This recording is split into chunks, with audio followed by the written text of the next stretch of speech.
for your loli, berkualitas dan berprestasi.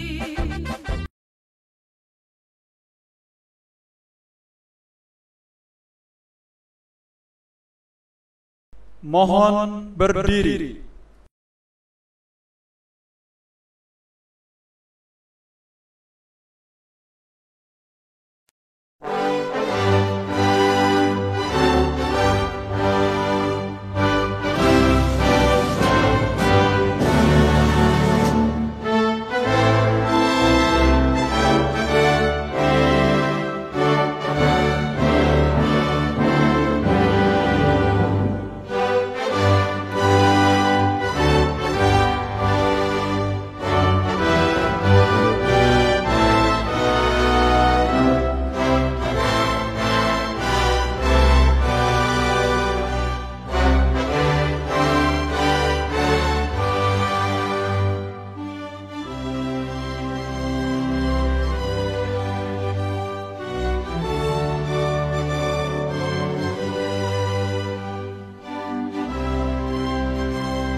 Silahkan duduk kembali.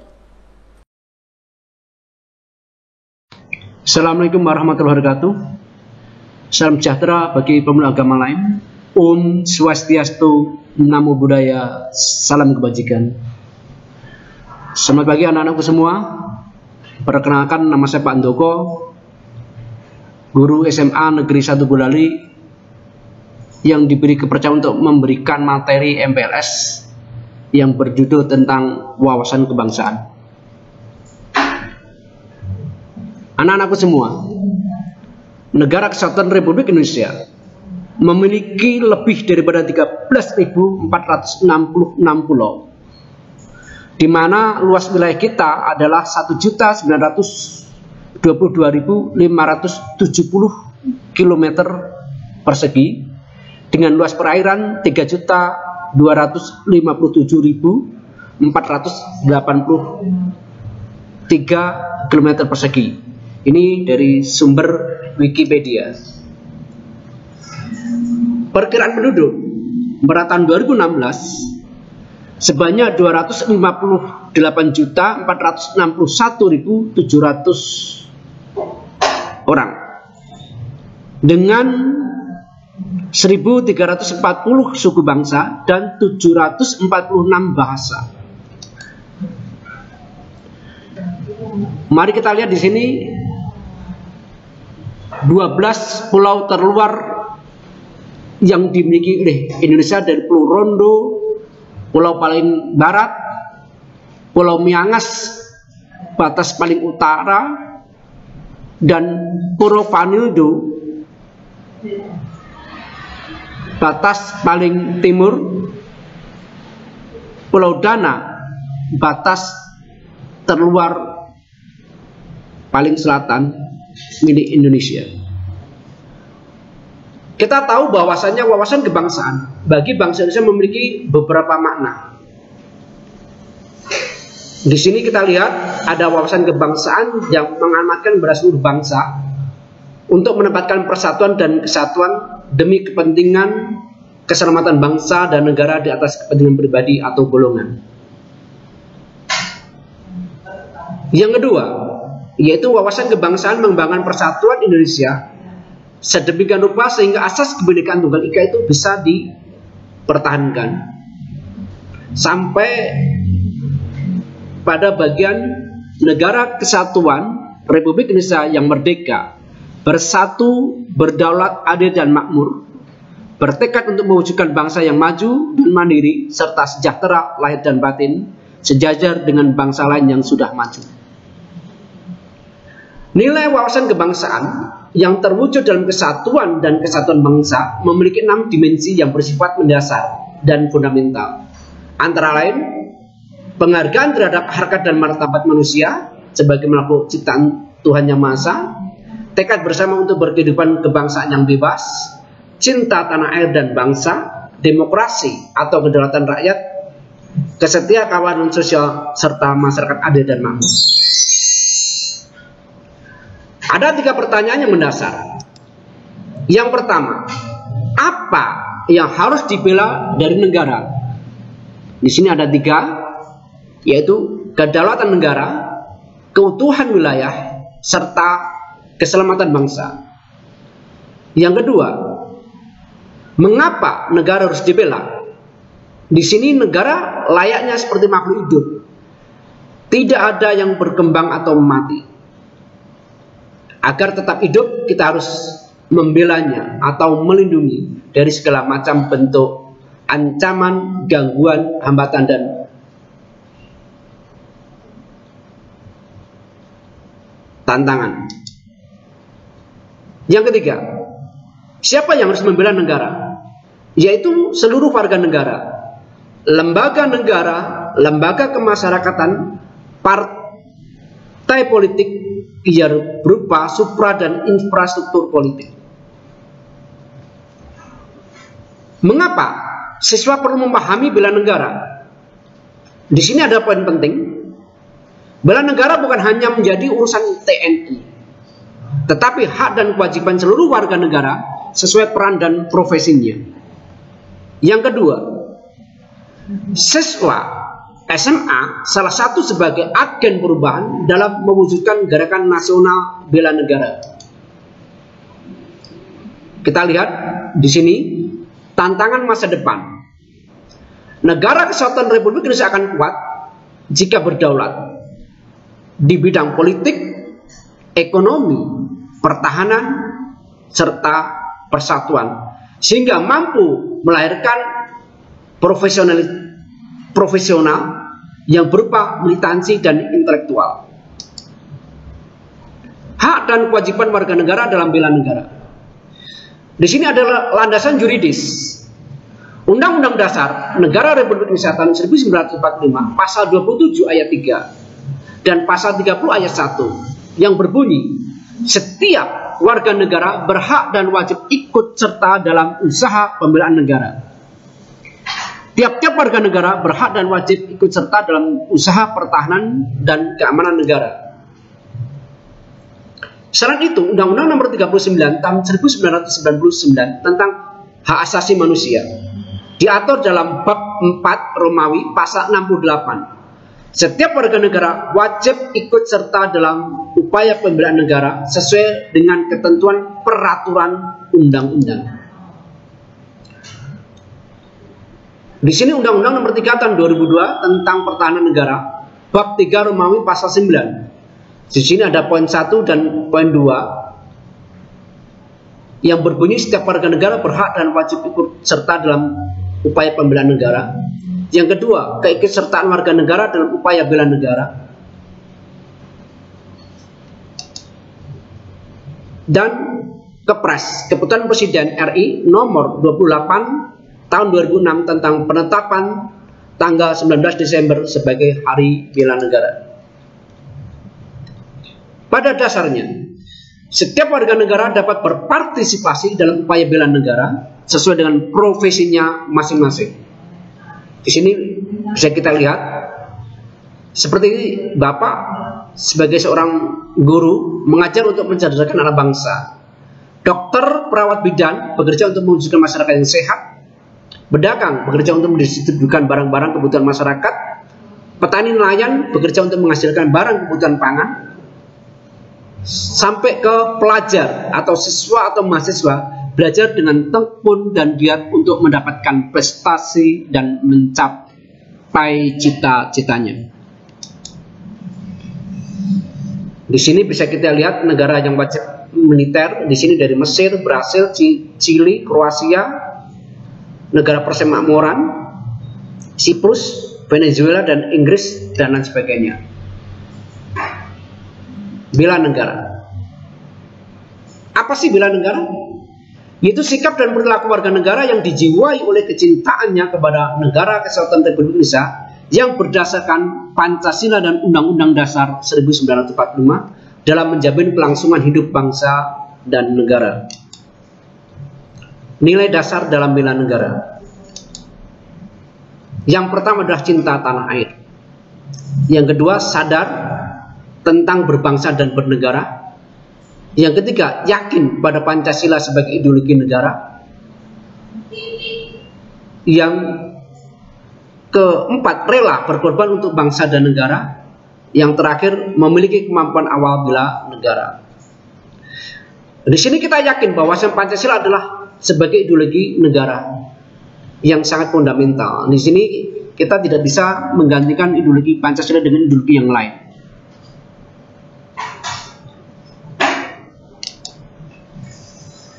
Guna menjaga keutuhan wilayah pulau-pulau terluar atau terdepan, ada wilayah perbatasan sampai kepada pusat pemerintahan. Mari kita lihat. Di sini kita lihat tentang terorisme. Di mana terorisme itu bermula dari adanya sikap radikalisme yang menentang ideologi Pancasila yang ingin dirubah dengan ideologi yang lain. Ini sangat berbahaya bagi kelangsungan kehidupan berbangsa dan bernegara. Maka kami berharap kalian sebagai calon generasi muda harus cerdas, harus pintar dalam memilih sikap dan perilaku yang harus dijalankan dalam kehidupan bernegara. Jangan sampai kalian terikut arus oleh radikalisme, terorisme, komunisme, dan lain sebagainya. Kita bicara tentang wilayah perbatasan sampai kepada pusat pemerintahan. Di sini ada mata-mata, ada pangkalan militer. Contoh penciptaan alat juang. Di sini Bapak mencontohkan menciptakan antivirus lawan perang komunikasi.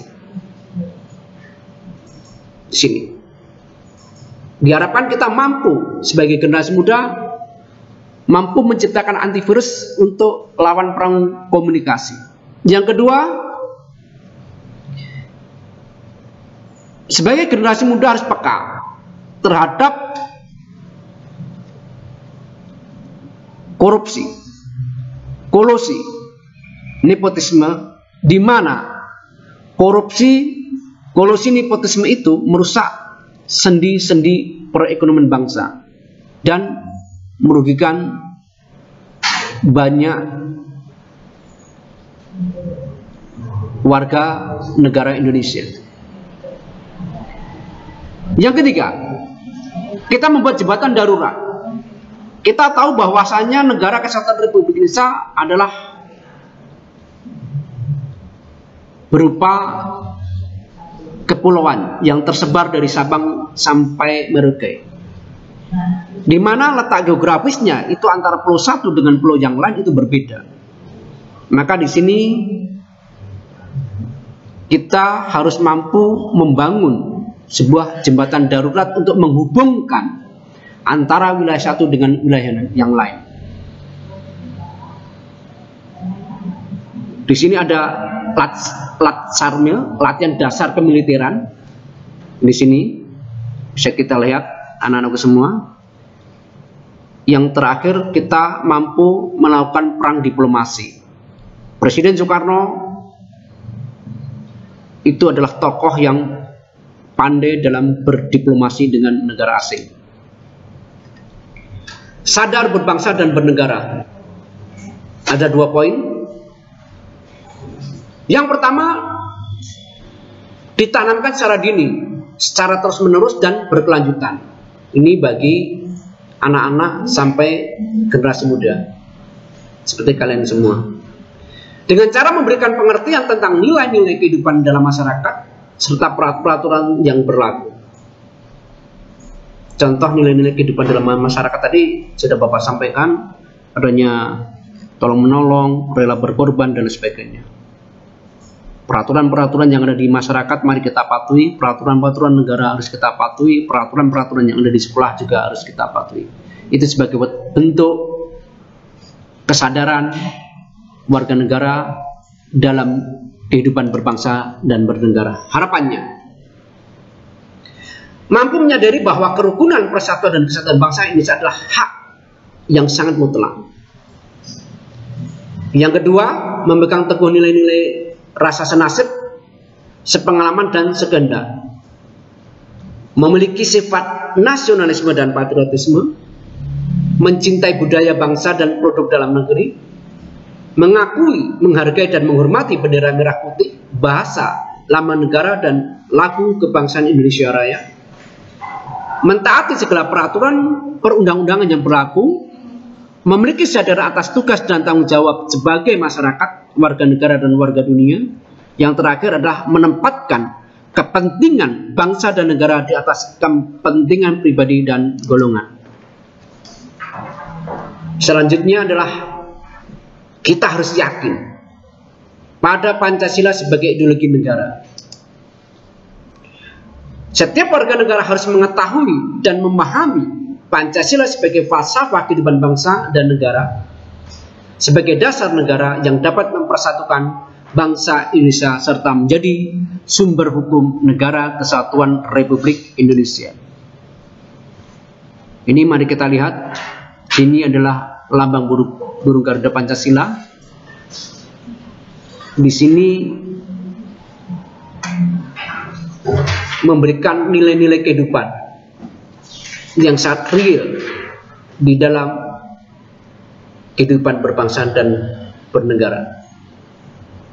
Adanya toleransi antar umat beragama, sistem demokrasi, pemilu, kita saling menghargai, dan yang terakhir adalah gotong royong. Rela berkorban untuk bangsa dan negara.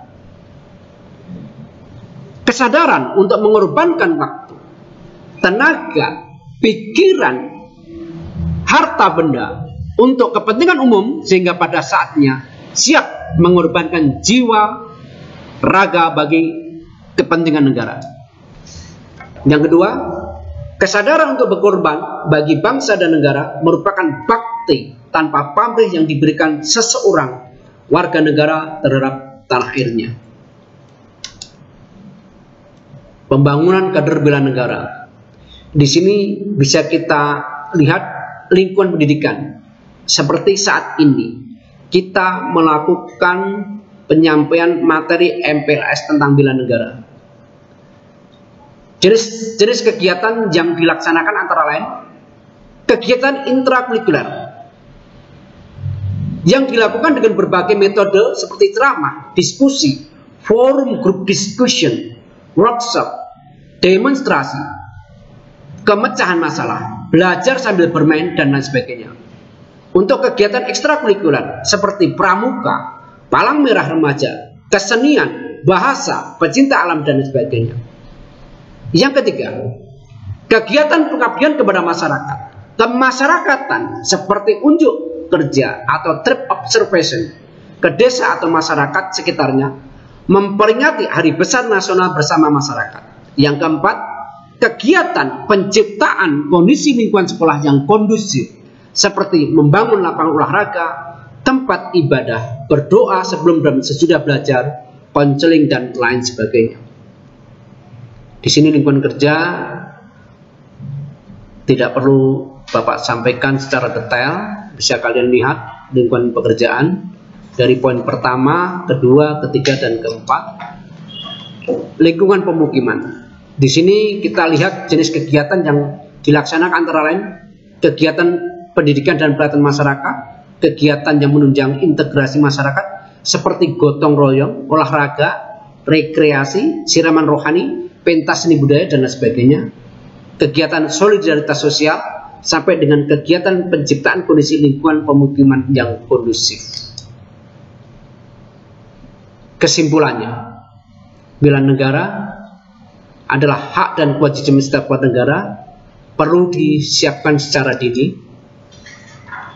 di mana terkandung makna nilai luhur yang harus dimasyarakatkan dan diimplementasikan secara nyata dalam kehidupan sehari-hari. Selanjutnya adalah bagian dari pembangunan karakter dan daya tangkal bangsa. Berikutnya adalah landasan bagi pembangunan sistem pertahanan semesta. Yang terakhir, guru dan siswa, dosen serta mahasiswa sebagai agen perubahan dalam mewujudkan gerakan nasional bela negara. Sekian, terima kasih.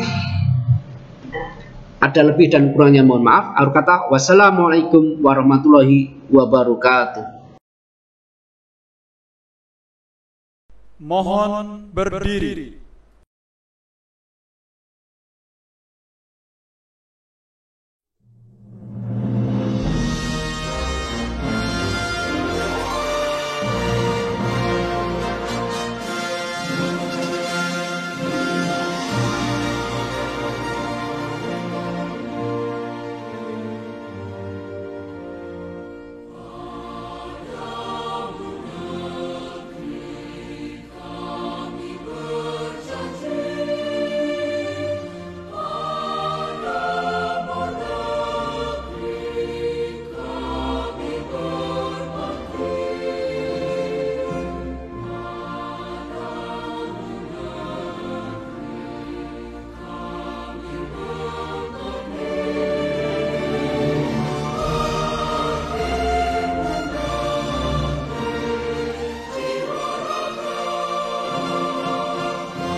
Silahkan duduk kembali.